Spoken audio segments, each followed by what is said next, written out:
Good morning. Today in our disciplines, we look at 2 Samuel chapter 23, verses 1 through 7. These are the last words of David, and in them, our disciplines takes us to two words that are focused on, and I love the way they do these little word studies in a minute form in the disciplines. And one of the word studies that they do is on the word power. And when David's giving his last words, he says in verse 3, "The God of Israel spoke, the rock of Israel said to me, when one rules over people in righteousness, when he rules in the fear of God, he is like the light of morning at sunrise on a cloudless morning, like the brightness after the rain that brings grass from the earth." So when we think of power, we have some proverbs that we all know.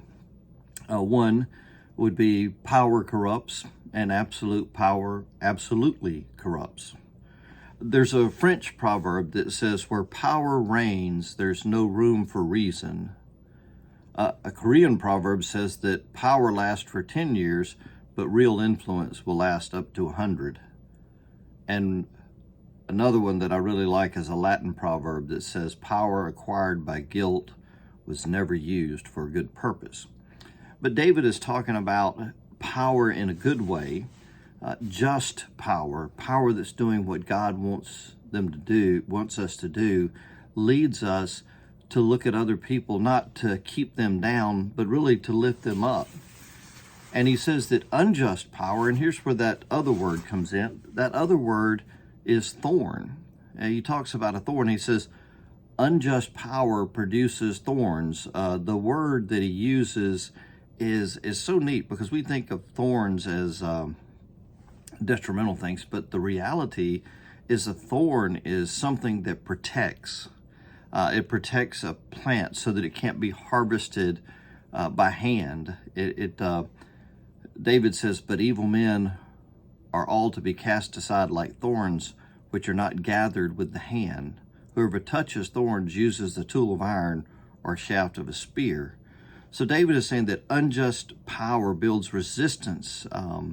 It doesn't uphold dignity, where just power brings hope and growth, and it brings works among the people. And so in our lives, none of us really think of ourselves probably as powerful people, but we all have power. And how do we use the power that we have? Is our power used to help others, to lift others up, and like the sunrise on a beautiful morning? Or does it produce in us thorns? What are we doing for self-protection? I think if we look at our Bible and we look at the words of Christ, we'll find him telling us to be vulnerable, to be open, to be loving. And we use our power in a just manner that lifts up one another. Power is not intrinsically bad, but it must be yielded with a conscience of love. God bless you and have a great day.